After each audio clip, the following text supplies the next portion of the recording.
Hi అండి. పహల్గామ్ అటాక్‌లో ఎవరైతే ఉగ్రవాదులు ఉన్నారో వాళ్ళైతే ఒక ముగ్గురినైతే హతమార్చారండి. ఆపరేషన్ మహాదేవ్ పేరనుకుంటాను.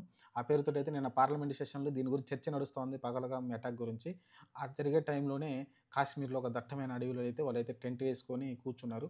అక్కడైతే అటాక్ చేసి వాళ్ళనైతే తుదముట్టిచ్చేశారు. ఓవరాల్‌గా మనం చాలా ఫీల్ అయింది కూడా ఇదే. ఎందుకంటే మనం వెళ్లి పాకిస్తాన్‌లో కొన్ని స్థావరాలు, ఉగ్రవాద స్థావరాలని అటాక్ చేసి అక్కడ ధ్వంసం అయితే చేశాం మనం. అయినప్పటికీ కొంచెం లోటుంది. ఎవరైతే అక్కడ అసలకొచ్చి ప్రజల్ని చంపిన వాళ్ళున్నారో వాళ్ళనైతే మనం పట్టుకోలేకపోయామన్న లోటైతే ఉంది.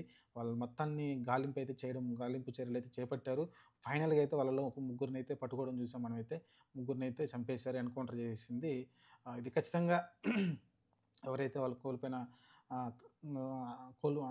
ప్రాణాలు కోల్పోయిన వాళ్ళున్నారో వాళ్ళకి ఖచ్చితంగా ఆత్మశాంతి చేకూరుతుంది. ఎందుకంటే నిన్నటిదాకా వాళ్ళు చంపిన వాళ్ళనే దొరకలేదు కదా! మిగతాదంతా మనం అటాక్ చేసాం ఉగ్రవాదులపైన అంతా వేరే విషయం కానీ ఎవరైతే డైరెక్ట్‌గా వచ్చి అటాక్ జేసి, అక్కడి నుంచి సరదాగా నడుచుకుంటూ వెళ్ళిపోయారో వాళ్ళని మనం పట్టుకోలేకపోయాం. అలాంటి వాళ్ళనైతే ఈరోజు తుదముట్టిచ్చేసింది మన ఆర్మీ. ఖచ్చితంగా సెల్యూట్ టు ఆర్మీ. ఆహ్, ఏదైతే ఇంకా మిగిలున్నాడో ఎవడైతే ఉన్నాడో నలుగురు అనుకుంటా కదా! నలుగురిలో ఇంకొకడున్నాడు.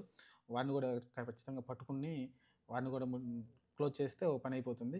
చూద్దాం మరి. ఆర్మీ ఖచ్చితంగా చాలా కష్టపడింది. దాదాపు నెల రోజుల పాటయితే ఈ సెర్చింగ్ అయితే నడుస్తూ ఉందంట. ఫైనల్‌గా అయితే నిన్న ఒక ముగ్గురినైతే ఎన్‌కౌంటర్ చేసింది.